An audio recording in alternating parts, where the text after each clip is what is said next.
Played the believable, lot of strange cases. A million ways to fall in love with all of the mistakes. It's a perfect place to keep up with the pace and navigate a maze meticulously engineered to make a payday. Hey, hey, who are you? What's your deal? What you coming to take? Are you for real? Are those your friends? This is a respectable place. Hello, Sam. Look at you, my friend, with the big smile on your face, just ready to just talk some martial arts. All day, every day. There you go. So, Sam, no matter who's on here, no matter, no matter if it's the owner of the PFL, whoever, Karate Combat Champions, it's always the same three questions. How and why you got into martial arts? What's martial arts doing in your life right now? Like, is it a career or are you, whatever you're doing with martial arts? And then what's your plans for martial arts in the future? So if you want to go ahead and get with question one. Yeah, how and why? How and why? Yeah, well, I've been fighting for 16, or I think I'm getting close to 17 years now. I've been doing it for a minute, and I don't really have a good reason as to why. Somebody asked, and I said, all right, let's do it. And I got, I found out how tough I wasn't my first fight. I said, all right, let's give it another shot. I remember I went on an 11 fight tear. I won 11 fights in a row before I lost again. Turned pro somewhere in there. I started training after I turned pro. It was just something to do, and it was fun. Eventually, they said, "Hey, we'll give you, $50 in gas money if you fight here." I said, "All right, I'm a pro," and we just kind of started like that. And then I've enjoyed every minute since. It was the greatest thing I've ever stumbled into in my life. Now, Sam, did you go right into just MMA, or was you doing any kind of like, karate or taekwondo or wrestling or anything like that? So I was in Kobudo, which is weaponry. So I could use sais and nunchucks and sticks and stuff, which didn't help at all as far as fighting is concerned. But it was fun to do. It impressed my wife. So you didn't do like any karate or anything? You just I thought I was a tough kid from Wisconsin. I watched a lot of Jackie Chan movies. I was a big fan of the Ninja Turtles, and I thought I knew what fighting was. That's all right. It's either Bruce Lee, Van Damme, or the Ninja Turtles is the reason why people get into any kind of martial arts, which is hilarious to me. Honest to goodness was Ninja Turtles, Jackie Chan. That or the Karate Kid, one of the two. One of the top five, I would have to sit there and say. So, how was it when you started getting in? So really, other than your training in weaponry, your really first look into martial arts was actually just getting in and fighting? Yeah, that was it. I didn't even start martial arts until maybe a year after I started fighting. I turned pro somewhere in there. I had a couple pro fights, and then I said, I should learn how to do this. So I started my own gym. I made it up as I went. I mean, I didn't have any. Honest to goodness, I saw it in Rumble in the Bronx. I said, all right, let's work that today. I knew conditioning was vital. So I mean, from the beginning of my career, I don't get tired. I've always forced myself to work conditioning, and that was the one thing I knew how to do. Everything else I made up as I went. I did that for the first 4 years of my career. That is strange. So you wasn't into martial arts, then you're like, hey, I'm just going to start a gym. Yeah.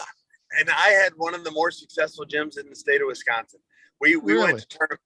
Yeah, I've had 1 or 2 years where I fought 11 or 12 times just because people wanted me on every card. And there's something, I've always been kind of chubby, pasty skinned ginger kid. So everyone thinks they can beat me up, and I kept proving everyone wrong. Pasty, chubby kid. Yeah, I can understand that. Not a pasty, redheaded kid, but ginger. At least I was just a pale. And because I grew up in Florida, so I was a tan, chubby kid. How about that? So when you opened up your gym, what did you bring in there for?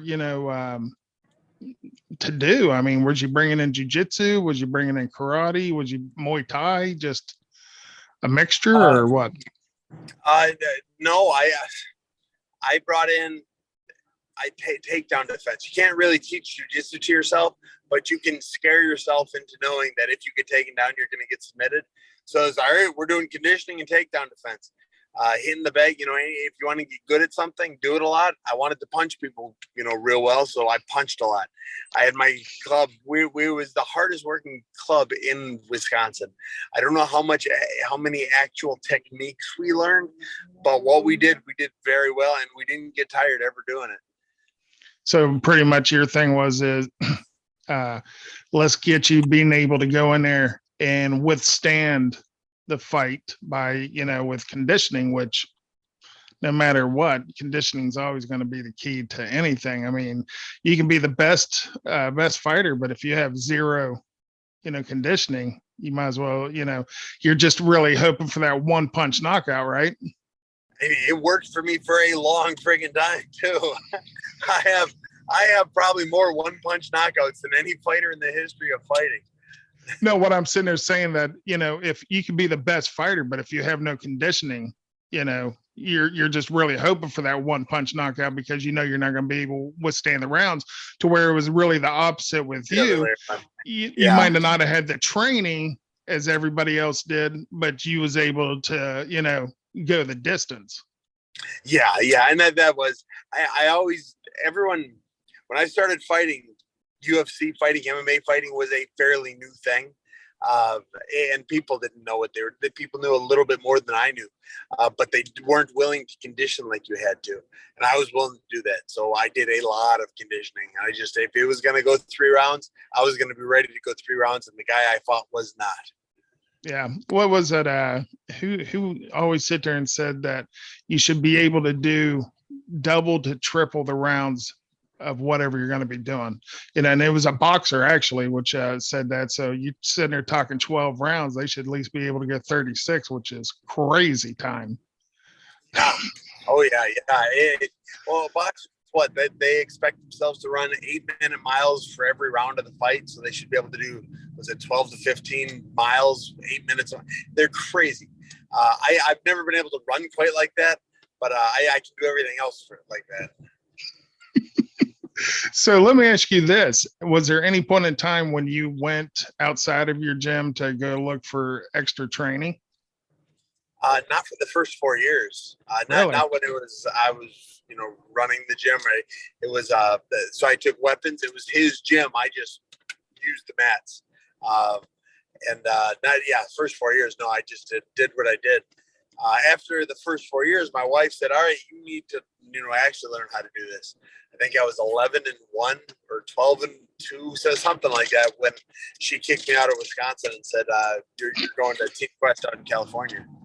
Oh, is that where you went to Team Quest? Yep. We started.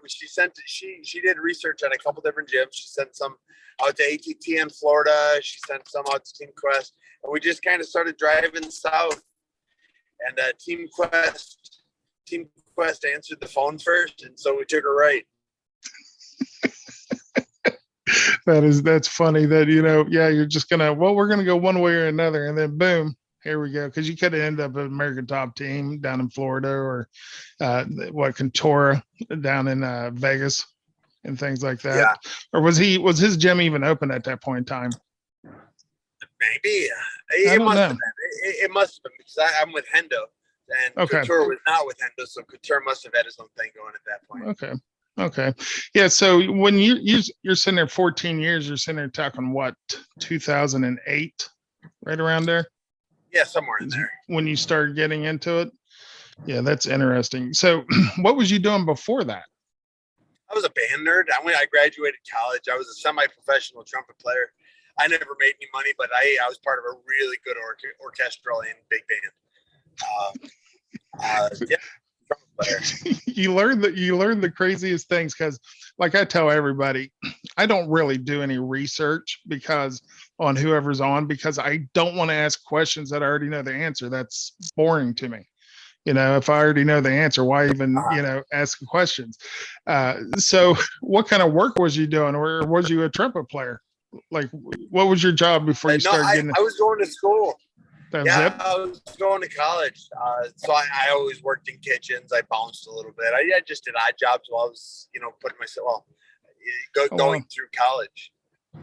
Wow. So your whole working career has just been fighting then. Yeah, pretty much. I think my first fight I was either 20 or 21. Oh, wow. Wow. That is crazy.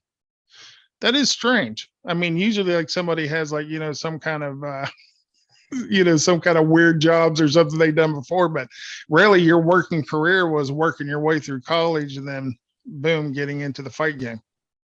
Yeah, yeah. I had no intention of getting into the fight game. I didn't know it was something you could make money at. I think I was probably 6-1 or 7-1 before I learned about that there was a UFC or anything like that. So yeah, I had a very unique. I had a fighting upbringing that could probably never be replicated. Okay, so by the time that you started, like you sat there and said, around 2008, 2007, right around there, the UFC's been around for at least what 14 years, and you never even knew that it existed. Nope, didn't watch a fight. I didn't. I've never seen Randy Couture fight, not live, anyways. I didn't know anything. Chuck Liddell. I watched him fight Tito here at a Golden Boy two or 3 years ago. But I've never. No, I knew nothing about fighting. Wow. Matter of fact, I just had John Huckelman on here yesterday. Okay. And yeah, he was an interesting guy.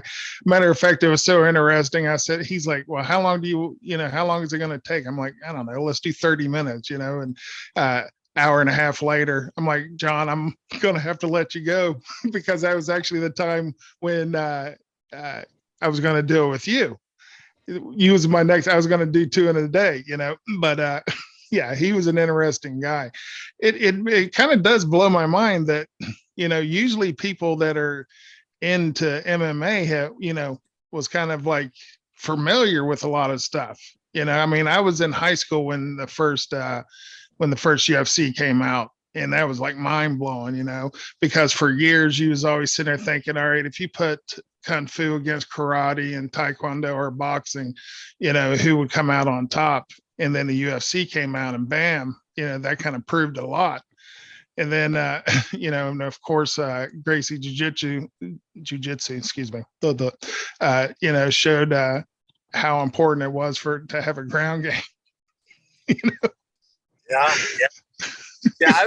I didn't even watch boxing. Like I could probably name 2 boxers, but one of them's Jake Paul. No.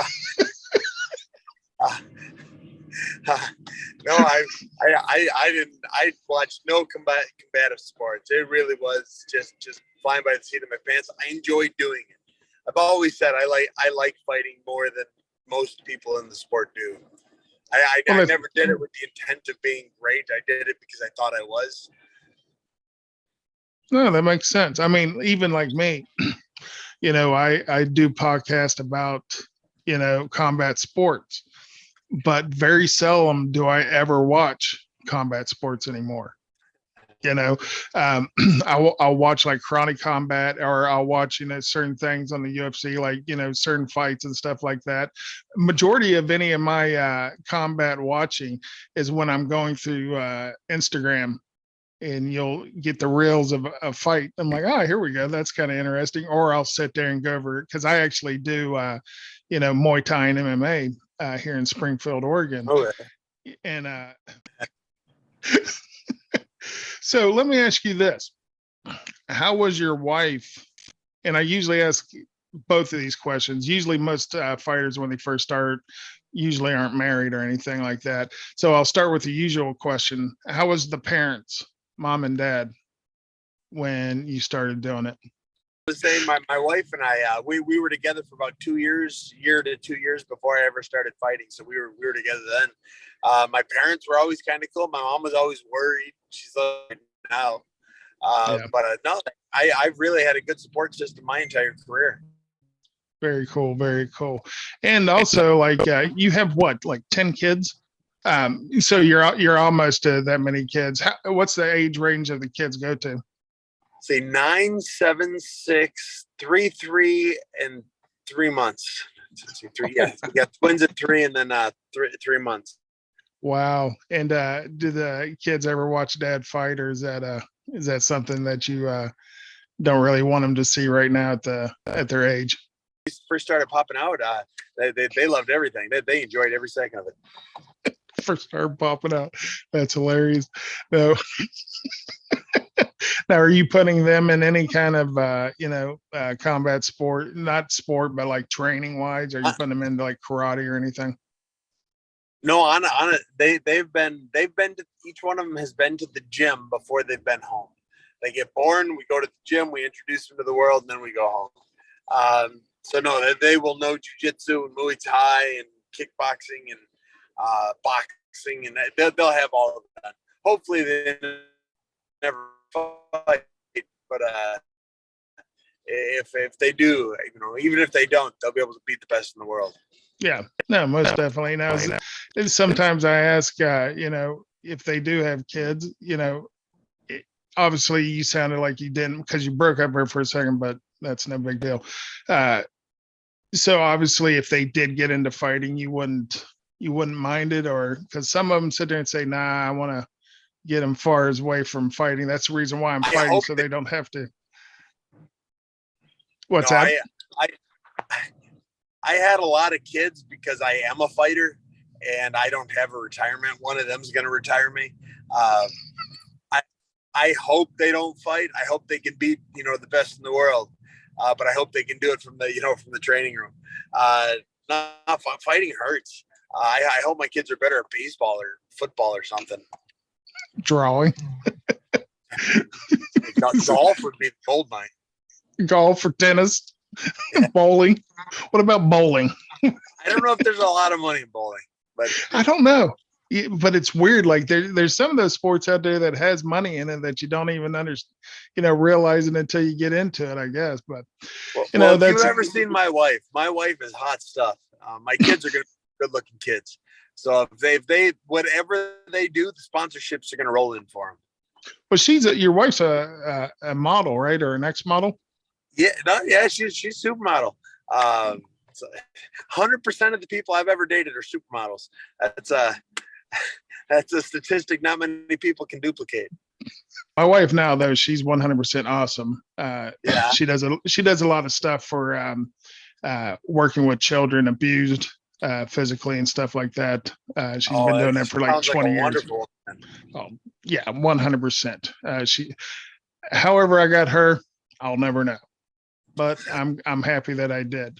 Also like our children range from 26 with him and his wife as we have a grandchild with him. Then 20, 23, 22, 19, 14, and then 5 years old. All right, you got a flock of them too. Yeah. Matter of fact, the 5-year-old, she just started school this week, so I'm a stay-at-home dad. So I'm like, growing up and stuff, you're like, you hear the moms and like, well, I'm glad when they're going to school, and I'm like, well, why not? What's the deal? Now I understand. I'm like, good thing.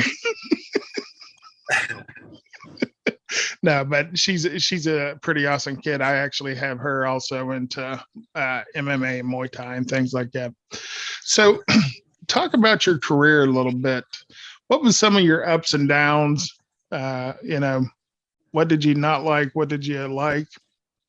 Well, pretty much. So I've had a career as like a mountain. It went like straight up, and for the last 4 years, it's been going pretty steadily downwards, which is too bad because I won a lot of those fights I didn't win. Rotten judges, but it was the I got further in this sport. I started fighting. I didn't know there was a further in this sport. I didn't know there was this sport. So that I made it so successful. I've had one of the longest UFC career. I've got more UFC fights than Ronda Rousey, Conor McGregor, and I think John Jones combined. Wow. I haven't had the career those three have, but I've had longevity to the career that I don't think any of them want. And I've been so blessed with it, with every opportunity I've had to compete. No, that's awesome. Well, how long have you been in the UFC? 8 years, 9 years, something like that. And you just had a fight, what? Month About and a half ago? Yeah, about a month Yeah. ago, I had a fight. My last fight on the contract. So I'm no longer with the UFC, but I wasn't fired or released. I just wasn't re-signed. Okay. Yeah, because I was sitting there and I actually watched that fight. I'm like, wow, I'm going to have to sit there and see if he would do the podcast. And then you messaged me back like 2 hours later. And I'm like, dude, he just had a fight. Why are you messaging me back already? If I didn't message, so right after a fight, I get inundated with messages, DMs on all my social media. If I don't get back to you right away, I will miss it and forget to do it later. So, Well, I and I am appreciate one of the that. more. Oh, you're very welcome. I'm one of the most receptive fighters in existence. I talk to anyone. I spend so much of my time on all day DMing people that have DM'd me.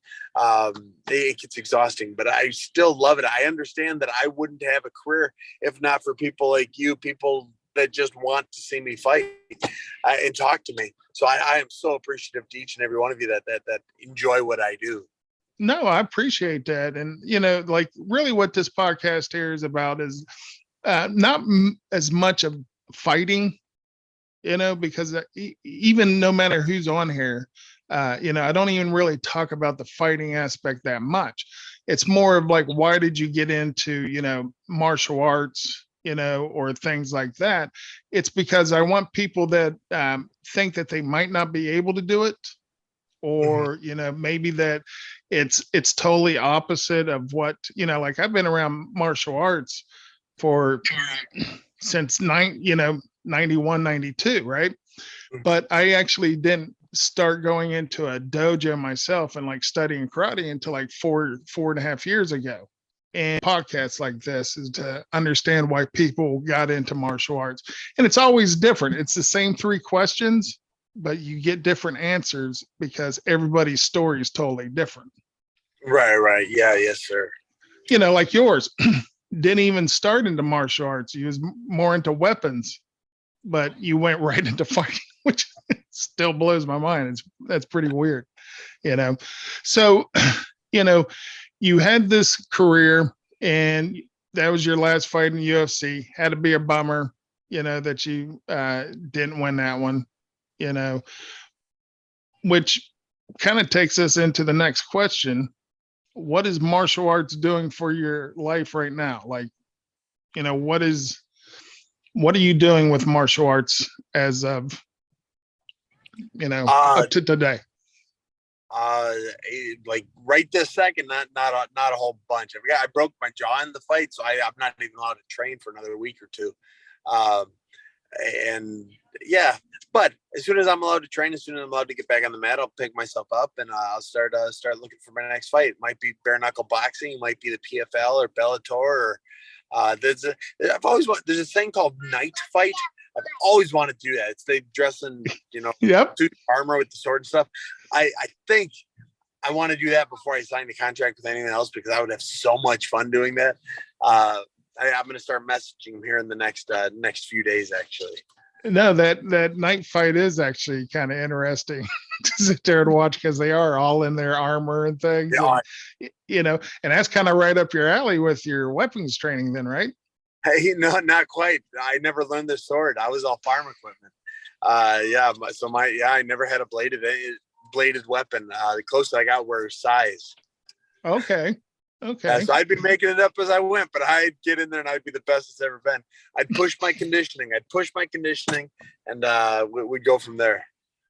Okay.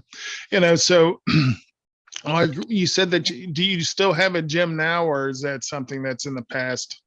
No, I once I moved to Tennessee or moved to California, I didn't have a gym anymore. I have gyms that I've coached at. I've been a head coach since literally day one of my career. But I taught at Dan Henderson's gym. Now that I'm out here in California, I teach at Tom Galicchio's gym, and I teach some jiu-jitsu, and I take classes a few places.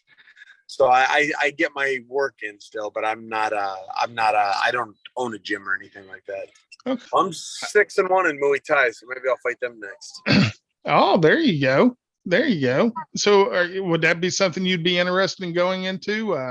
Matter of fact, we pretty much got you caught up with the first and two questions because we understand what you're doing with martial arts now.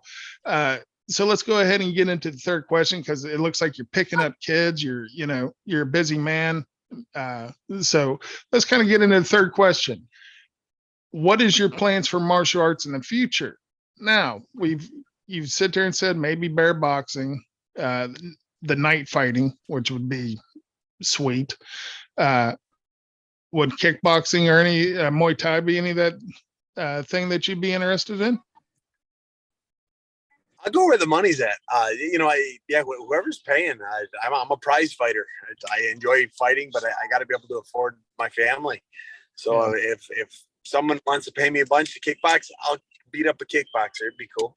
Honestly, the dream job is WWE. That's something I've always been big into, and maybe now's the time you could see a Smiling Sam, intercontinental champion of the world. Well, that's funny that you say that. My my uncle was actually in the WWF back in the mid '80s. Hey, haven't put in a good word for me. Well, he's dead now, so it's going to be kind of it's going to be kind of hard for him to do that, Sam. But no, him and Mick Foley actually went to wrestling school together, and they lived together for like 2 or 3 years, traveling around and doing that. My uncle was a moon dog. I love it. Yeah. My uncle was a moon dog with the big bleach blonde beard and hair, and they carried a big old, soup bone kind of thing, and they was always like dogs, and they'd bark and stuff. It's actually kind of cool. Awesome. Yeah. So WWE, that would be interesting. Oh, that's been my dream since before I had dreams. Really? Huh. Mm-hmm. Well, you know what? You tons of people love you. I see it all the time. People, I've seen Joe Rogan talk about you. I've seen a lot of different people talk about you. You're on 50 million podcasts, which is cool. So, I mean, obviously people like to, hear about your story and watch you. So why don't you switch over to the WWE? That'd actually probably be pretty cool for you. All right, it's official. That's what I'm doing. You should. That'd actually be pretty good. No, I would love to. Yeah, you just what? Yeah, well, you'd have to find you a wrestling school. Wing it, I'd be all right. Yeah, but I think it's one of the things they want you to at least do for like at least 6 weeks. I think it is. They want you to at least take a 6 weeks, falling course and things like that, and how to take bumps. And I mean, if you get thrown down to the mat for real, maybe taking a slight bump might not be that hard for you, right? Now, You're not really kind of wanting to hang anything up. You still want to fight. Oh yeah. I'm not done with that. That's where I make my money. I'm good at it, despite my recent record. I go out there, and I've still got some good fights left in me. Well, I mean, obviously, even if you do have because what's your record now? Because you sit there and 34, 17, 1 and 2, something like that. Well, that's still not a bad record. I mean, yeah. And if you look at it, I mean, most of my losses have been in the UFC, so that's pretty good. But they still must have liked you for some reason, or your fights were good. I mean, the fights that I've watched you in were entertaining, or otherwise you probably wouldn't have been gone a long time ago, wouldn't you say? 100%. Yeah, 100%. So people like you, your fights are good. The Smiling Sam thing is always good. Everybody likes to see that smiling face when you get in there, especially when you get your name announced. You always get that big smile on you. Does that ever hurt your face? I've got a lot of training. Yeah, I got a lot of do you put little weights in your cheeks and just sit there and smile, like build your muscles up, or just sit there cardio. It's that cardio I'm bragging about. Just sit there and grit your teeth, so you get that smiling going good. And your wife and your family, they're of course all backing you on whatever your decision is for the future. Yeah. I mean, whatever decision I go with, they'll be a big part of it. But no, they're excited to see what I do next as well. Yeah. So with your jaw, you said you're not able to train right now. It's going to take at least a couple more weeks for you to get it back in there. Yeah, before I can roll or anything. Yeah. So pretty much is right now, once you start getting back into training, I guess you're going to be looking for a fight then, huh? Yeah, then I'll get on that horse, start making some emails and phone calls, and I'll get back in that ring before too long. Very good with that. But let me see here, Sam. You have been on for a little bit here, it looks like. Yeah. I'm gonna have to start getting going here in just a second. I'm about to get home and I'm gonna have to feed my horses and stuff. Yeah, no, that's what I was getting ready to say. You have been on here for a little bit, and it's time to let you roam free, my friend. Well, I appreciate your time. Thank you again for having me on, my friend. No, Sam, I really do appreciate it, and it's always a pleasure to have interesting people to talk to, and maybe you can do it again at some other time. Count me in. Let me know when you want me, and count me in. Very cool, and I really do appreciate it, man. Take care of that family, and enjoy life, my friend. All right, I will do. I'll talk to you soon. Thank you, sir, and you have a great day. All right, you too.